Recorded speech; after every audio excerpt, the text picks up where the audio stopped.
So what if you could actually rewind your life? Today, we're diving deep and deconstructing the story of Rebirth System, Vengeance Protocol, Timeline Rewind.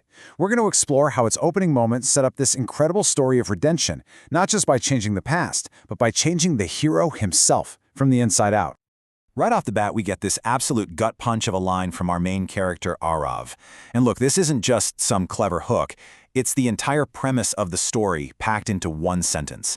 It just completely shatters our idea of reality and tells us, okay, we're dealing with loss and then something much, much weirder. So, to understand how someone can die twice, well, we have to see the first death. This is the tragedy of it all. This is the absolute rock bottom that our hero's journey is going to launch from. And that fall? It is quick, it's brutal, and it feels so cinematic. It all starts with this desperate chase on a dark, rainy night. The setting, an old railway bridge, it just feels so isolated, you know? A real point of no return. And then you get that final, chilling line from the gang leader. Your story ends here. It's just designed to feel completely and totally hopeless. A dead end. But see, his death wasn't just about falling from a bridge. It was really the climax of a life filled with failure. He'd lost his strength, he lost his hope, and most critically, he lost Mira. Losing her, that is the true anchor for all of his regret. But just when everything seems totally lost, the rules of the universe just shatter. This is where the system steps in, a force that operates completely outside the normal rules of life and death. And here it is, the Vengeance Protocol. Notice it's not a miracle, it's not a gift from a god, it's a system-level procedure. And that wording? It's totally deliberate. It makes this whole thing feel logical, almost technological, like a fail-safe that got triggered by the very specific, tragic way Arav died. And what's really interesting here is how impersonal this second chance is. There's zero emotion. The system just speaks in this cold, robotic voice. It's a calculation. A life ends, the conditions are met, a protocol activates. The timeline rewind isn't some fantasy, it's a function. So what does a rewound timeline actually look like? This is where the story really kicks off, setting up our hero's new mission and the stakes for his second shot at life.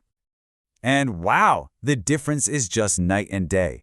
The old timeline was a wasteland of loss, but the new one? He's 13 years old again, way back before it all went wrong. He gets a second chance, and most importantly, Mira is alive. Everything he lost is just handed right back to him. Now, this second chance comes with a very clear set of instructions from the system. This isn't a suggestion, it's an objective. And notice how these two goals are tied together.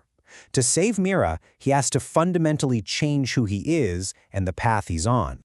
But this isn't as simple as just knowing what happens in the future. The system doesn't just hand him power. It gives him a whole framework to earn it. And this is where the story introduces its really unique, kind of game-like rules for growing as a person. Just look at this interface. The system literally quantifies his internal state. His fear level is at 89%, which is, crazy high. It then tells him about a specific coming threat, that very same gang fight he probably ran from in his first life. But here's the absolute key. It also offers him a reward, a direct reason to face that fear. And that reward is courage. Not strength, not a magic sword, but courage. That tells us everything we need to know. The system's currency is all about inner strength. Every time he does something brave, he literally gets braver. It's this perfect feedback loop for character development. And what's great is that Arav himself totally gets it. He realizes the system isn't just a cheat code. It's like a personal trainer for his soul. It pinpoints his deepest fears and basically creates a boot camp where he has no choice but to finally confront them. Okay, so this brings us to the final, and I think the most important part of this whole setup. What is the story really about? Because it's not what that Vengeance Protocol title might make you think. Arav makes this really powerful declaration, and it just kind of hangs in the air for a second. Okay, if his goal isn't to change the world, get revenge, become some big hero, fix everything on the outside, then what is it? And there it is. That's the real pivot of the story. The objective was never really about vengeance or changing history. It's an internal journey. The system, the rewind, even saving Mira, they're all just catalysts to force Arav to become the person he never was the first time around. And that leaves us with this final question to think about.